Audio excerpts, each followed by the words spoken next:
Welcome, beautiful beings. I'm going to be sharing with you today my experience of remembering ancient Atlantis, my personal journey of ancient remembrance. And one of the things that I want to do today in our time together is just be very open and honest and transparent with you. Part of my process of stepping into my gifts as a healer has been really learning to allow myself to be seen, allowing myself to just show up and be vulnerable with whatever it is I feel guided to share. So I am 44 years old, and I began at the Atlantis part of my awakening exactly about 2.5 years ago. And so I now consider myself very clearly and strongly a Sirian starseed. And, most of us who came through the Lemurian Atlantis Portal have some connection to Sirius B, to the Sirian Stargate. And so I'm just going to share a little bit about my process of how this all came to be. But first I wanted to just share with you a minute or two, even a few seconds of some music from the dolphins and the whales. And I just wanted to honor these beautiful light beings because they are the ones that have incarnated onto this earth to really bring that Sirian frequency forward. So essentially our Sirian brothers and sisters have also incarnated in the dolphins and the whales. So I want to bring that element in, and I want to honor and acknowledge them.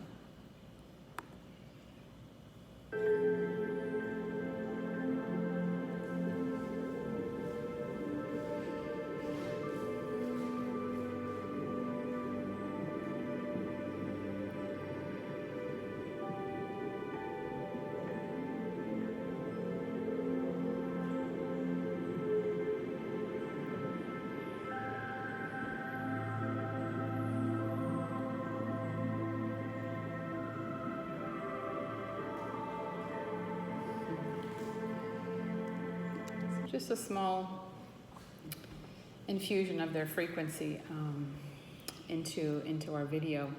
So I have it here in front of me, the altar that I created for the Atlantis activation that I did with the group that I'm running now. It's really called The Return to Atlantis, and it's a journey of ancient remembrance. And it's related to the program that I run. It's all about stepping into your spiritual purpose. So I wanted to really connect here with this altar as I share my journey. So a big part of my personal awakening is that I'm the mother of a highly sensitive and a highly spiritually gifted child. And so part of me coming into my gifts as a healer was not necessarily out of necessity, but in a way out of necessity, in the sense that my son used to take on people's pain, and he would be very sick. And so I had to essentially learn to become an energy healer. So I've been on the path of learning about energy healing.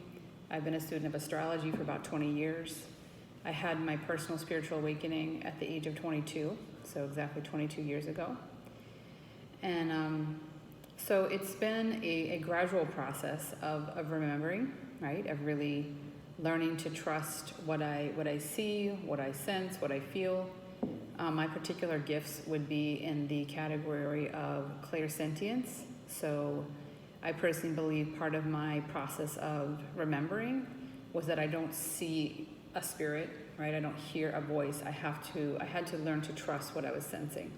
And over time, because of the energy of the sessions that I do, and because of the powerful results people were having in my sessions, over the years I really learned to trust that inner knowing.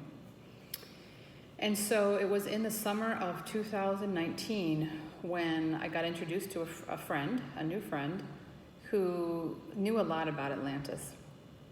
Started sharing with me different pieces of information, like about the fact that before the flood in Atlantis, that the original ancestors, left Atlantis before the flood and installed the ancient Atlantean technologies around the world.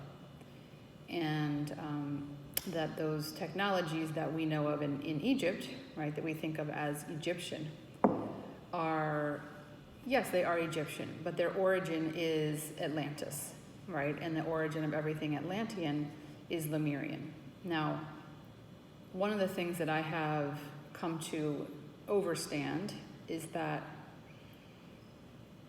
Atlantis became a very sophisticated society, right? A very sophisticated civilization. So they made great progress in these ancient technologies, okay? So it's not that Lemuria and Atlantis are the same thing. They had differences. It's just that Atlantean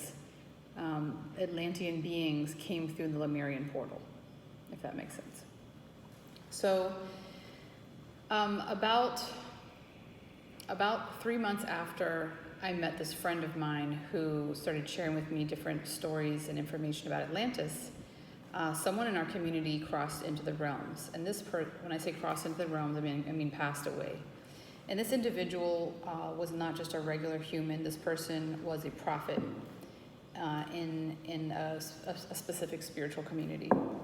And when I went to this person's celebration of life ceremony, a local celebration of life that was held by the community, I made a sincere prayer to connect with his spirit.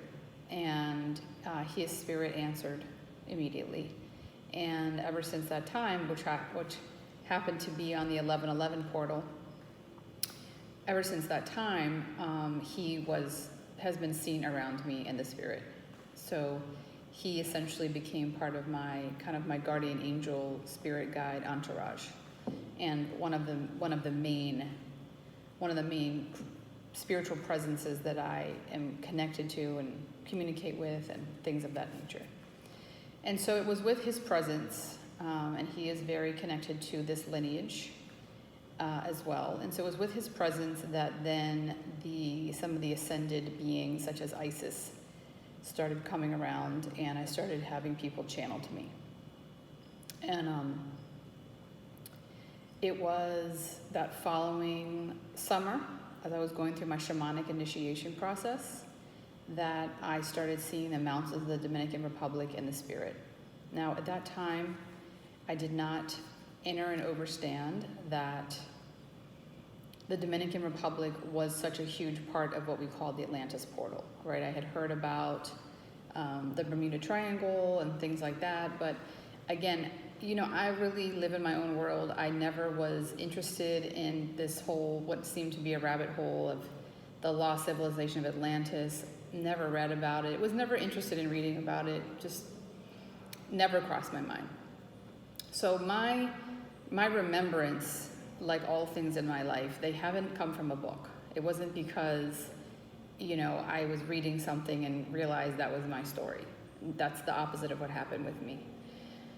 And so it wasn't until I came to visit a dear friend of mine here in the Dominican Republic that I started to make that connection, because everything started to intensify and occur more rapidly once I was here in what I call the Atlantis Portal, and what I now refer to as one of the Sirian stargates from Sirius B. And so one of the things that happened during the spring of 2020 was that I met someone who I used to know in Atlantis. And I didn't realize that I knew her from Atlantis at the time that I met her. When I met her, I got a psychic vision of having worked with her in an ancient temple. Now, at that time, what I did not understand was the fact that a lot of times when you're seeing something in the sixth sense, like when you're seeing something in like a psychic vision, Egypt and Atlantis can look similar, because the technologies that were built in Egypt came from Atlantis, as I mentioned. So what I thought was Egypt, I now understand was Atlantis. Not to say we couldn't have been together in Egypt as well, but the origins of our spiritual connection and us working together in ancient lifetimes goes back to Atlantis. So essentially, there was this very long period of time, about a year, where ancient, again, what we refer to as Egyptian or ancient Kemetic, it's not that that's not accurate, it's just that that's only telling history up until a certain point, right? Because, yes, Isis and Osiris and, all of them, Thoth, Ma'at, Sekhmet, they did live in Egypt, right? They were ancient, they were part of the ancient Kemetic civilization, but they also were Atlanteans. They also were the high priests and high priestesses of Atlantis, one of the overlords, the highest gatekeepers of Atlantis. And so, and before that, Lemuria and from the Syrian Stargate. And so, for me, it was not something that I consciously overstood at the time. I didn't realize that having Isis show up to channel to me had anything to do with Atlantis, right? At that time, I didn't realize that until I was here in the Dominican Republic in the summer of 2020, and one of my students at the time, who was an incredible oracle, she messaged me that she had a message for me, or that she was supposed to do a channeling for me. And so we got into the channeling, and she explained to me that Isis and Sekhmet were there. And so Isis allowed me to ask some questions. And some of the questions that I had were about these pyramids, right? And what she explained to me is that, yes, there are still crystal pyramids beneath the ocean, right? And people that have been, channeling Atlantis and studying Atlantis, that this is common knowledge. This is not some type of revolutionary information that I'm sharing here in my video, right? It's not like I'm sharing confidential information that was shared with me by Isis. It's very well known by people who are tracking the data and building a whole body of knowledge about Atlantis, that there are crystal pyramids that still are beneath the waters, okay? It's just that most of humanity doesn't know that, and still has this idea that Atlantis is just some type of invented story. Atlantis is not an invented story.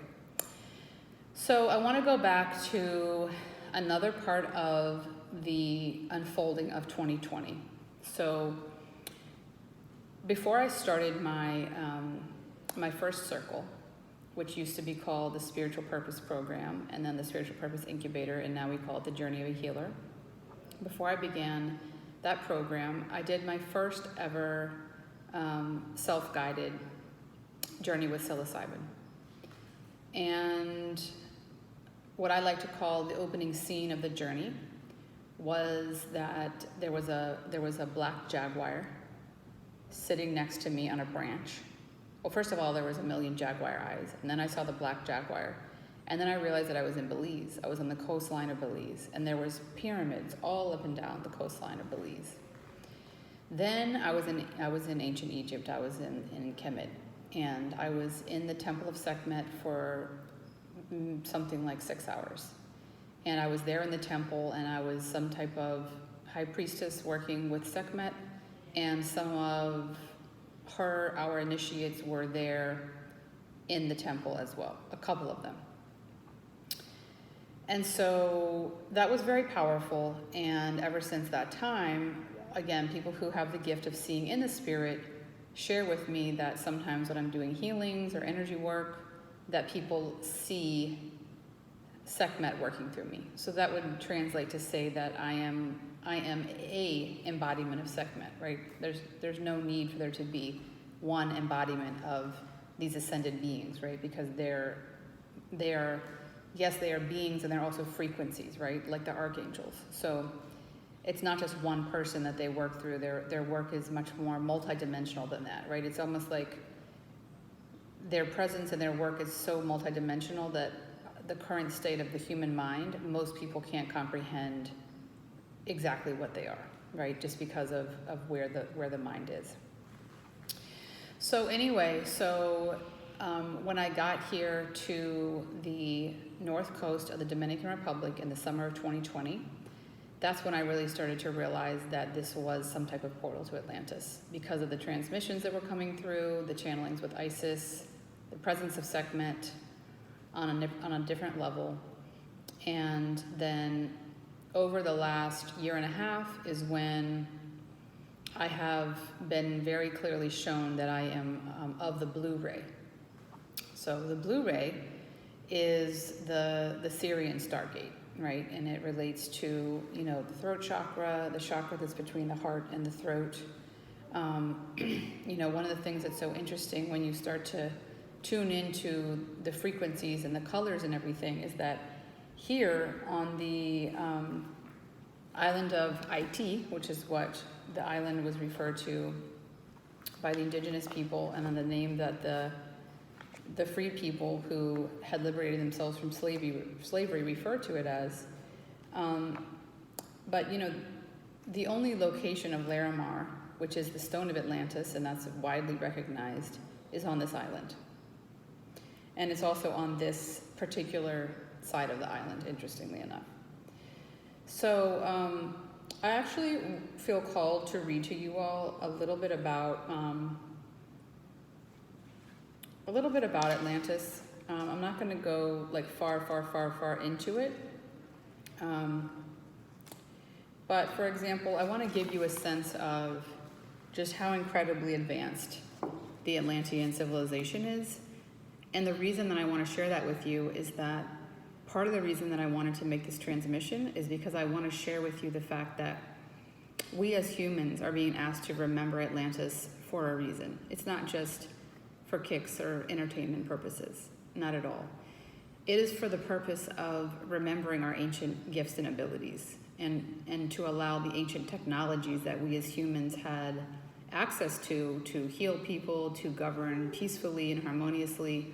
You know, we're being asked to bring those gifts back online so that we can really be part of the vibrational evolution of this planet and of humanity, because humanity is obviously in need of a huge dosage of energetic support.